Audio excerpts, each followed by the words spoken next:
Hey, welcome to my channel. Appreciate you being here today. Again, my goal is to provide proven strategies for employment success.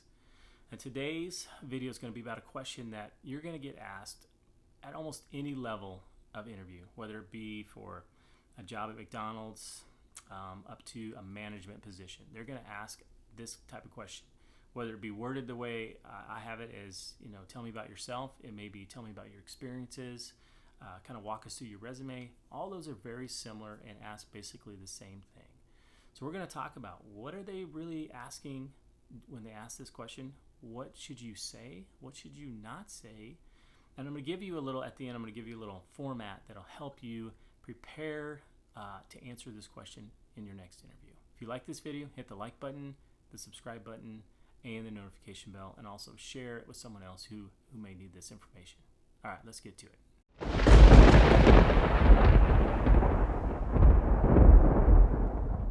Okay, so this question, tell me about yourself.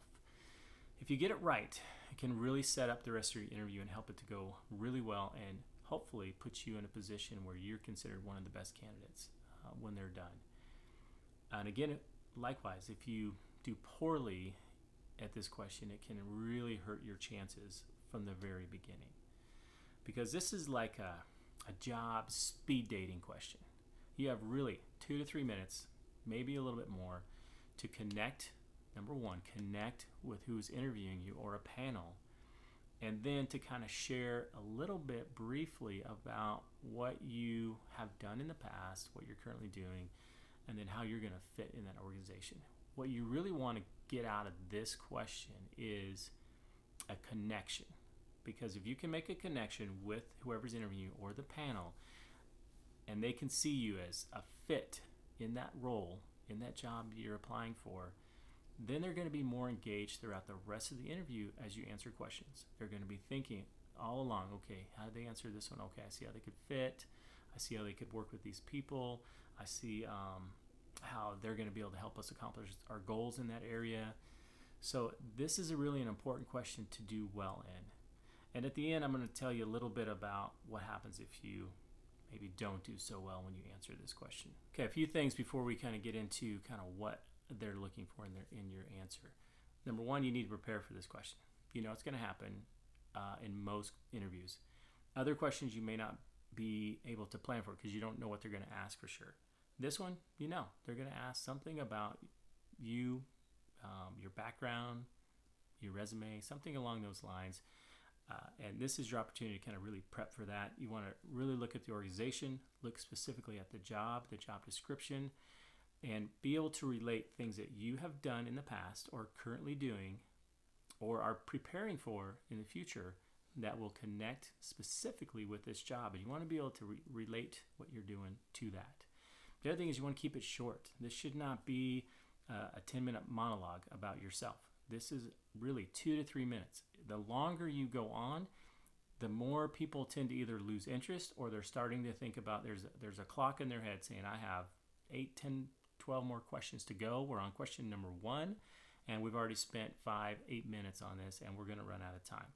So what happens there is they're going to either maybe not even ask you all the questions, again, depending on how you answer this one, how much they want to know, or they're going to tell you, hey, we only have this much time left and we have this many questions, and then what's going to happen is you're going to feel the pressure, so the rest of your answers are going to maybe be not as detailed as you would like.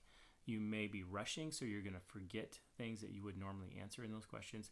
So again, keep it brief, but make sure you're answering what they're looking for, connecting your skills, your abilities, and your education to the current role. This is your one chance to make a first impression, and you want to make a good one. And this is all about really connecting with the interviewer or the panel.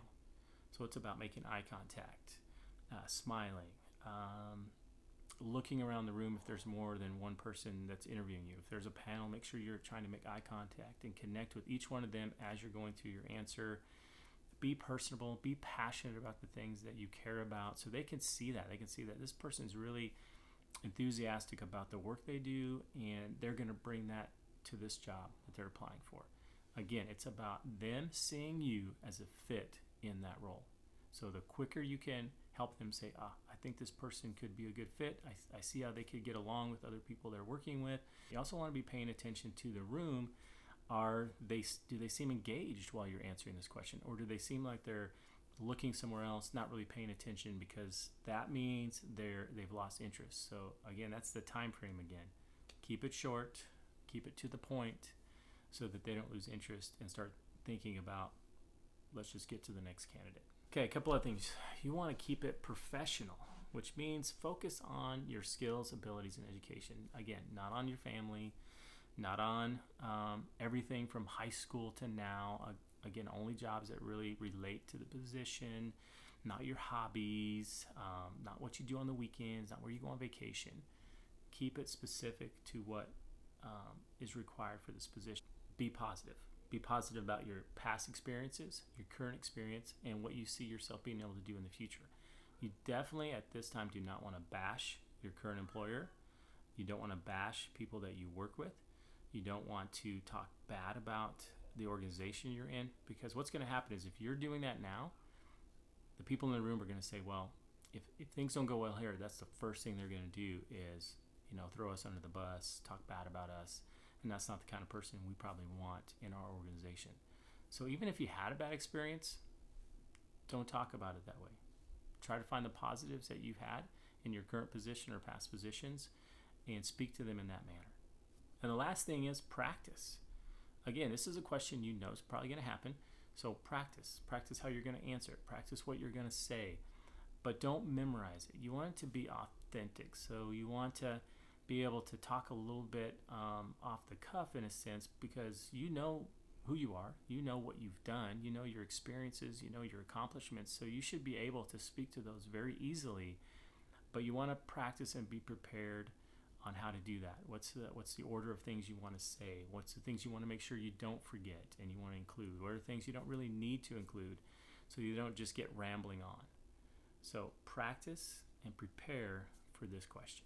Okay, let me give you a little format that can kind of help you as you prepare and practice your answer. Past, present, future. Think about the past jobs you've held, things you did in those jobs, maybe accomplishments you made. Presently, what are you doing now? And think of kind of maybe a big accomplishment that you've been able to achieve at work, or maybe a project you worked on that you completed that you can share with that, again, as it relates to the current position. And then future, how you see yourself fitting into the role in this new company. What are your goals in a sense that this company is going to help you achieve and that you're going to help them achieve by being in that position. So that's kind of a little format you can use to kind of lay things out and organize your thoughts so that you're better prepared to answer this question. All right, now let's talk about what happens if you maybe don't answer this question as well as you want to, or plan to, or prepare to. All right, so I've been talking a lot about that this is really the key question. If you get it right, the rest of the interview is going to go much easier, that you're going to have a better connection with the panel, and that's true.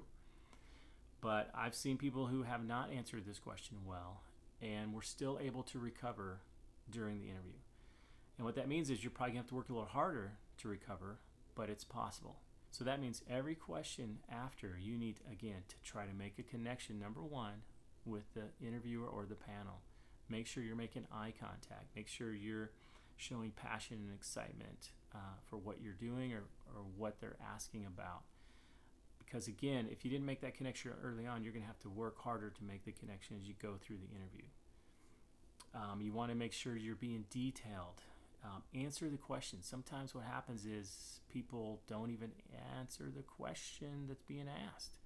And so again, that's going to be another indication that they either didn't really listen or they don't really know. So they're just, throwing something out there. So make sure you know the question is, answer the question, give details, give relatable experience so they can see how it fits, and again, be personable as you're doing it. This will help you kind of recover and be able to work on making that connection before you get to the end of the interview. So, and I've seen that happen where people have not done very well the first, maybe even 2 questions, and then all of a sudden they start to pick it up, and we're like, okay, I get it. I can see where this person's coming from. I can see them being a fit, and that's what you want. If you stumble at the beginning, it's like a runner falling down at the starting line. Get back up and really hustle and do your best through the rest of the interview to try to make that connection and show that you are the best fit for this position.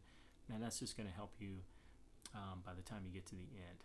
If you like this video, hit that like button, hit the subscribe button, notification bell, and share this again with people that you know are preparing to interview themselves or know somebody who's in that position or will be in that position in the next few months. And we'll see you in the next video.